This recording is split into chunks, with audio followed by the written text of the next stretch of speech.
Acompanhe agora mais um tema doutrinário do Evangelho de Jesus. Boa noite, sejam muito bem-vindos. E nós estamos dando continuidade ao estudo do livro do Evangelho segundo o Espiritismo.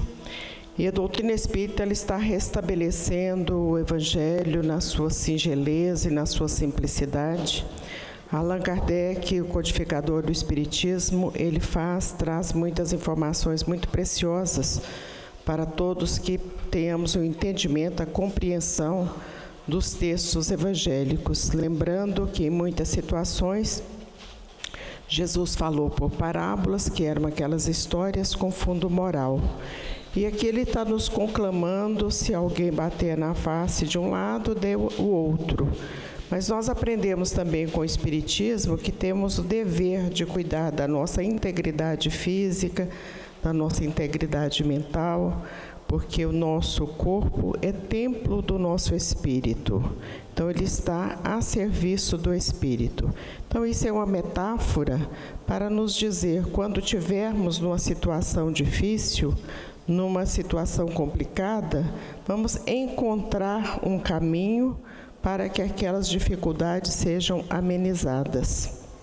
Quando alguém se aproximar de nós com dificuldades, com sofrimentos, não vamos acrescentar àquela dificuldade, àquele sofrimento, mais sofrimento ainda. Vamos trazer a luz da esperança, a luz da alegria, nas nossas falas, nas nossas conversas.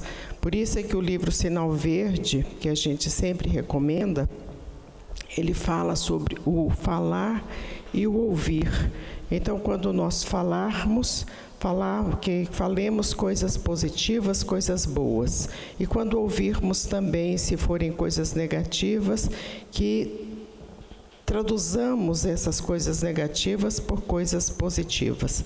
Estamos vivendo num mundo de grandes aflições e dificuldades. Então, é normal que a mídia, os meios de comunicação, tragam muitas notícias desagradáveis e que os assuntos também se tornem assuntos desagradáveis, porque estamos num planeta de expiação e provas e num período de muitas conturbações políticas e sociais. No entanto, todas as vezes que nós pudermos mudar de assunto, conversar uma coisa mais amena, uma coisa mais agradável, que o façamos. Por isso a importância do conhecimento da doutrina espírita, o estudo da doutrina espírita, porque quando nós estudamos doutrina espírita, a gente tem assunto assim para horas e horas. A conversa sobre a codificação do Espiritismo. Então, temos muitas coisas boas a conversar, a falar, lembrar dos nossos grandes líderes do movimento espírita, e todos eles nos trouxeram grandes lições. Quando a gente vê, por exemplo, a história de Francisco de Assis. Francisco de Assis, ele viveu no século XII, na Itália. E, no entanto, foi num período também de grandes dificuldades para o próprio cristianismo, e ele nos traz a oração, que é a oração de São Francisco, que todos nós conhecemos, a beleza daquela oração, falando que é dando que se recebe, é perdoando que se é perdoado, e é morrendo que se vive para a eternidade. Então, é a música que é cantada, mas é uma oração de Francisco de Assis. Como é que ele chegou nessa condição de, primeiramente, um espírito altamente evoluído e altamente preparado para viver num período de grandes desafios que passava o cristianismo? Mas ele deixou tudo de lado, e naquele momento em que deveria ter dado a outra face, na metáfora ele realmente deu, porque ele abandona as condições de conforto na qual ele vivia e realiza o grande trabalho, que é o trabalho franciscano, e que todos nós reverenciamos pela beleza que foi realizado por ele. E em todas as épocas nós vamos ver outros pacifistas da humanidade. Poderíamos citar vários e várias pessoas que, embora com dificuldades, embora perseguidas, embora caluniadas, embora sofrendo, elas foram grandes pacifistas. Nós citamos, por exemplo, Leon Tolstói. Leon Tolstói, a gente já está chegando mais, começamos lá na Idade Média, século XII, mas já estamos no século XIX para o século XX, e Leon Tolstói é considerado o santo da Rússia. Ele escreve vários livros, romances, que são obras-primas da literatura universal, e dentre eles tem um livro que chama Ressurreição, outro Guerra e Paz, que depois foi imortalizado pelo cinema, e Ana Karenina. Esse é um livro, um romance com um aspecto bem psicológico, e ele depois, no plano espiritual, o Leon Tolstói, lamentou ter escrito esse livro, porque foi um desfecho desagradável que ele achou que não poderia ter trazido para a população aquele livro. Mas ele escreve um livro que se chama O Reino de Deus está em Nós. Então, esse livro é que faz o diferencial, porque ele se rebela com todas aquelas situações políticos, sociais, administrativas que existiam na Rússia, que desagou no regime comunista em 1917, portanto, fazendo um século. Então, deságua nesse trabalho comunista, e ele, então, já mostra. E, por conta disso, ele foi excomungado pela Igreja Ortodoxa Russa, porque os russos, eles não são católicos apostólicos romanos, eles são ortodoxos. Então, são cristãos também, mas não ortodoxos. Ele foi excomungado pela Igreja Ortodoxa Russa, e é considerado por todos os russos o santo da Rússia. E ele teve uma ligação muito forte, através das cartas, com Mahatma Gandhi. Mahatma Gandhi, nós podemos dizer assim, quem que é o paradigma da não violência, do dar a outra face, no sentido metafórico, nós vamos encontrar exatamente Mahatma Gandhi, porque ele era uma pessoa de grande instrução, era um advogado brilhante, de uma família muito tradicional, estudou em Londres, e quando ele volta primeiramente vai para a África do Sul, e na África do Sul ele já começa a perceber as discriminações que existiam por conta da pele dele, porque o hindu, ele é mais escuro, tem uma pele mais escura. Então, por conta disso, num determinado momento, ele já é um doutor, ele entra num trem, e do trem ele é jogado para fora, embora ele tivesse o bilhete, mas ele não podia entrar pela cultura daquelas pessoas que estavam lá, ele não podia, embora tendo as condições financeiras, ele não podia entrar naquela classe do trem, porque os trens têm primeira classe, segunda classe, então ele era considerado um cidadão de segunda para terceira classe. Daí, então, ele encampa esse trabalho, primeiramente ele realiza ele na África do Sul, que só é completado depois com Nelson Mandela, e vai para a Índia, e lá, com mais de 1 bilhão de habitantes, ele começa um trabalho para libertar, o trabalho da não violência, o Satyagraha, que é o trabalho da verdade, a procura da verdade, que ele dizia. Ele começa a realizar esse trabalho para libertar o povo indiano do jugo inglês. E ele, em determinados momentos que a força do Império Britânico era muito forte, por exemplo, com relação ao sal, o Império Britânico, que era o que mandava na Índia naquela época, eles decidem, por decretos, evidentemente, que iam sobretaxar o sal, quer dizer, ia ficar mais caro, as pessoas já muito pobres. E aí, então, ele faz a grande marcha, que é considerada a Revolução do Sal, e ele marcha com milhares de pessoas até as regiões, 300 quilômetros caminhando com essas pessoas. Muitas foram presas, e ele sempre mantendo a sua serenidade, o seu equilíbrio, para mostrar às pessoas a importância da não violência, de dar a outra face. E ele, então, realiza esse trabalho até que realmente ele consegue. Não foi somente essa, teve um determinado momento que, com relação aos tecidos, o tecido indiano é um tecido muito, muito cobiçado, e aí os britânicos decidem que eles iam automatizar, quer dizer, colocar máquinas para realizar o trabalho da tecelagem dos tecidos. Muitas pessoas seriam desempregadas. E aí, então, ele também faz o trabalho, por isso é que ele usava aquele sarong, porque ele estimulou as pessoas que elas próprias costurassem, fizessem as suas roupas, e ele sempre usou aquele sarong branco para dizer que ele estava contra aquela automatização do trabalho da tecelagem na Índia. E ele consegue realmente, através da sua postura, da sua dignidade, ele consegue libertar a Índia do jugo inglês. E é morto, é assassinado em 1947, por uma pessoa fanática que estava passando por ali. Mas dentre os pacifistas que nós temos no século XX, nós também falamos agora sobre o Nelson Mandela, na África do Sul. Ficou preso 27 anos, por questões também de discriminação racial. E ele, depois que ele sai da prisão, ele é eleito presidente, realiza um grande trabalho. A África do Sul, ela faz um diferencial em todo o continente africano, de perdão àquelas pessoas, aqueles algozes. Então, ele realiza esse grande trabalho com relação à libertação e à discriminação com relação às pessoas da África do Sul. No Brasil, nós também tivemos grandes pacifistas, e talvez as pessoas não prestem atenção, não se lembrem, mas, por exemplo, o trabalho do Marechal Rondon, na região que hoje é o estado de Rondônia.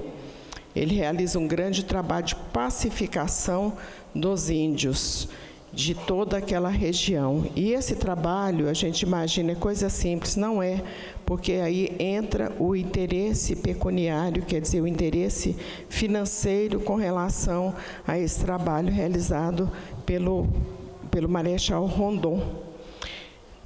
Dois brasileiros foram indicados para Prêmio Nobel: o Chico Xavier, que todos nós sabemos, e o Marechal Rondon. Também, na época, foi indicado para o Prêmio Nobel. Depois do Marechal Rondon, nós tivemos nos Estados Unidos o Martin Luther King, que ele dizia que ele tinha um sonho, e o sonho dele é que todos os filhos dele, porque ele era negro também, os filhos dele frequentassem as universidades que os brancos frequentavam. Foi também considerado um grande pacifista e quase que uma profecia que ele realizou, porque daí a pouco as universidades dos Estados Unidos começam a receber estudantes negros, e dentre os estudantes negros eles recebem a Michelle e o Barack Obama, que foram estudantes brilhantes das universidades dos Estados Unidos e que realizaram um belíssimo trabalho com relação à paz, que o próprio Obama é também Prêmio Nobel da Paz. Quando nós chegamos, então voltamos aos Estados Unidos para falar desses dois também, que são muito importantes, mas quando nós chegamos no Brasil, nós destacamos o Marechal Rondon, mas o grande destaque para nós, doutrina espírita, é e sempre será Francisco Cândido Xavier. Porque se hoje nós temos a beleza da doutrina espírita, com as dificuldades que a doutrina passou na França, porque sabemos que ela inicia-se na França com Allan Kardec, mas o território europeu ele sofreu duas grandes guerras logo depois da codificação, logo depois do retorno de Kardec ao plano espiritual, e ele já chega num momento também bastante conturbado da história política da França, porque estava saindo um império, aí voltou outro, daí a pouquinho já estava o imperador Napoleão III. Então foram muitas as conturbações políticas que aconteceram na França naquele período que estava Kardec lá. E logo depois do retorno dele ao plano espiritual, aconteceram 2 grandes guerras na Europa, a França ocupada e também a gripe espanhola, que dizimou milhares e milhares de pessoas. Então, o trabalho realizado pelo Chico foi um trabalho assim de grande vulto, que nós talvez não paremos para imaginar a importância desse trabalho, porque nasceu numa cidade do interior de Minas Gerais, numa época que não existiam as comunicações que existem hoje. Então, para ele chegar, uma pessoa que não tinha assim, uma tradição de família, que não tinha uma escolaridade maior, para chegar à Federação Espírita Brasileira e que a Federação Espírita concordasse, depois de todas as análises dos livros dele, concordasse que esses livros seriam editados pela FEB, o selo da FEB, quer dizer, o carimbo, o endosso, o aval, a fiança da FEB naquelas obras, foi alguma coisa que realmente era de a qualidade muito boa, as obras de Francisco Cândido Xavier. E ele é exemplo de Kardec, que Kardec também, em determinados momentos, ele teve que dar outra face, porque ele sofreu bastante as perseguições políticas, as perseguições religiosas e, em algum momento, também a própria doutrina, as questões com o judiciário. Então, quando Francisco Cândido Xavier chega, ele chega com todas essas dificuldades próprias de um país muito católico, e ele sofreu bastante também, muitas e muitas humilhações. Nós tínhamos um professor que ele dizia assim, que não se humilha um humilde. Era um padre que era professor nosso, e ele dizia que não se humilha um humilde. Quer dizer, aquele que é humilde, ele não vai se sentir humilhado. E o Chico passou por todas essas muitos e muitos dissabores, e talvez um dos dissabores que registram e que ilustram o que a gente está querendo dizer foi com relação a uma publicação na revista O Cruzeiro. A revista O Cruzeiro era como se fosse a Veja de hoje, como se fosse a época de hoje. Era uma revista muito conceituada e de grande projeção nacional, quer dizer, demorava a chegar, porque os meios de comunicação eram difíceis, mas a revista chegava, era então uma revista de muito conceito. E nessa revista trabalhavam 2 jornalistas, o Davi Nasser, que é muito conhecido, ficou muito conhecido no Brasil todo, e um outro que se chamava Jamanzon. E esses 2 repórteres, envolvidos pelas teias do equívoco, eles resolveram, numa época que o Chico estava com muito o apogeu mesmo da obra literária dele, eles resolveram que eles iam desmistificar o trabalho do Chico. E, se bem pensaram, melhor eles fizeram. Pegaram um avião no Rio de Janeiro, que era a capital do país, foram para Belo Horizonte. A gente imagina que pegou um carro, não tinha carro de aluguel, até que eles chegaram lá em Pedro Leopoldo, se dizendo repórteres estrangeiros, falando uma língua que podia ser um inglês arrastado ou um francês, era uma língua lá que eles estavam falando. Se apresentaram, tiraram muitas fotos do Chico, fotos que muitas foram publicadas de uma maneira muito inconveniente. E o Chico, quando viu tudo aquilo, ele chorava muito e dizia para o Emmanuel: mas por que aconteceu isso, né? Quer dizer, uma desmoralização para mim e para a doutrina espírita. E o Emmanuel o consolava da seguinte maneira: olha, Chico, Jesus foi para a cruz. Você deve ficar muito satisfeito porque você está indo só para o cruzeiro. Então, era essa a consideração que o Emmanuel dizia.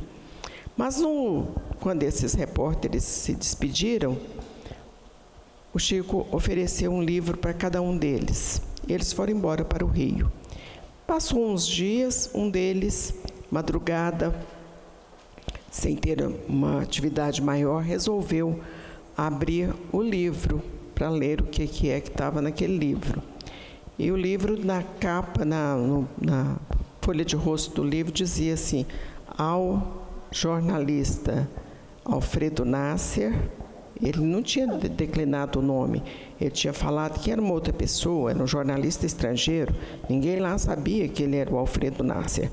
Ao jornalista Alfredo Nasser, com carinho, com respeito, alguma coisa semelhante, e assinava Emmanuel. Não foi o Chico que assinou, assinava Emmanuel. A hora que ele leu aquilo ali, ele ficou assim muito assustado, mas foi assustado nisso. E aí ele consegue uma ligação, porque também não tinha facilidade de telefone, ele consegue uma ligação para o Jean Manzon. E aí pergunta a ele: você leu o livro do Mineirinho lá de Pedro Leopoldo? Ele falou: não. Então faz favor, abre agora e leia a dedicatória.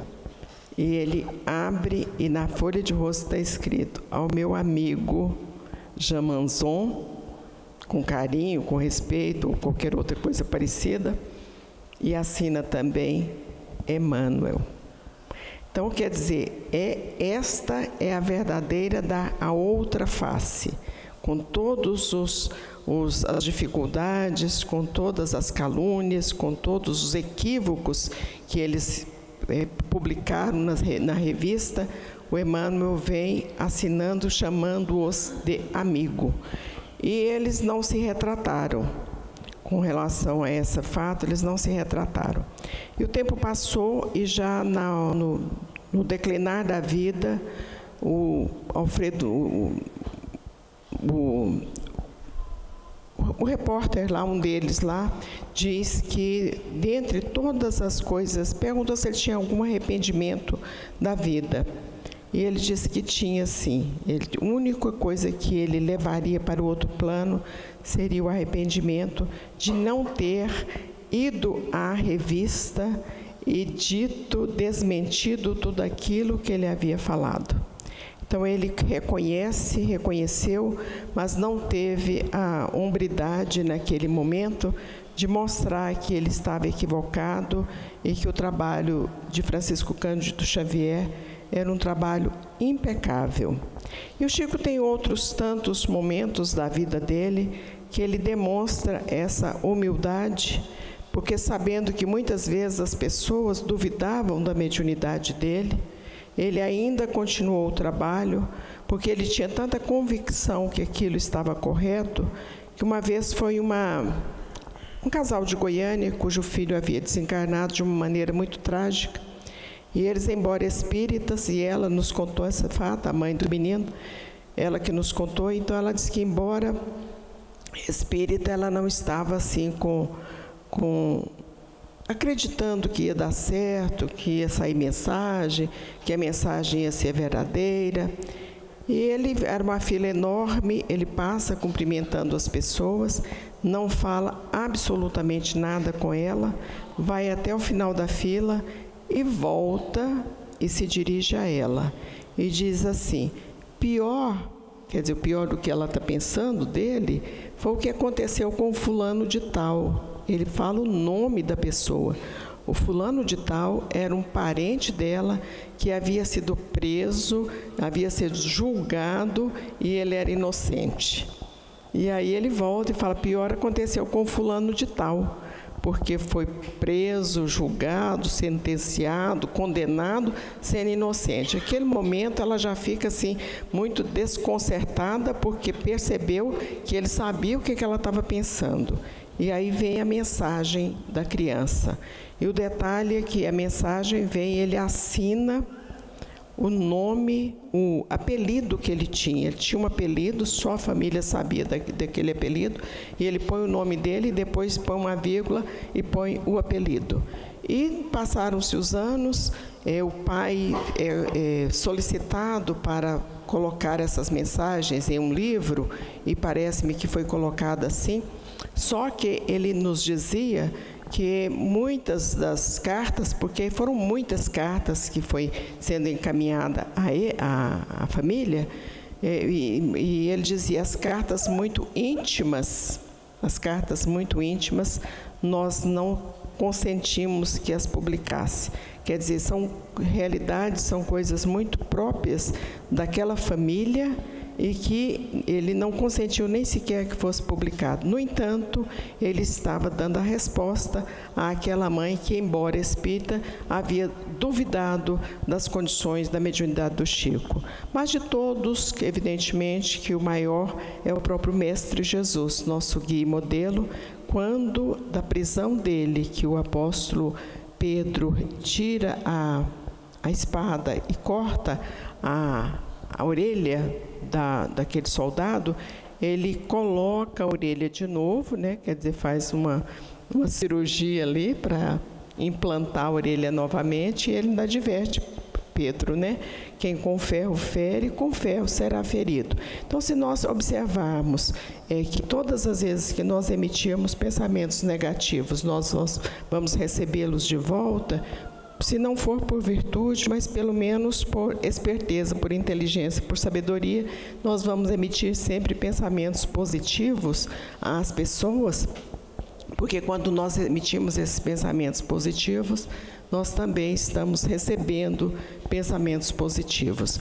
E muitas vezes nós nos expomos de uma maneira que não há necessidade dessas exposições. Por exemplo, com relação aos meios de comunicação, não há necessidade de tantas exposições, porque se a gente pudesse sempre postar alguma coisa relacionada ao trabalho da caridade, para que outras pessoas também se interessassem, ao trabalho das virtudes, aí sim a gente poderia usufruir e aproveitar muito essas ferramentas, porque são ferramentas muito úteis e às vezes mal colocadas. Seria muito bom que todos nós começássemos a colocar as coisas muito positivas nas redes sociais, porque a gente não sabe quem está vendo e muitas vezes nós, através de uma palavra, através de um gesto, nós vamos levar a esperança, levar a serenidade, levar vida às pessoas que estão nos vendo, que estão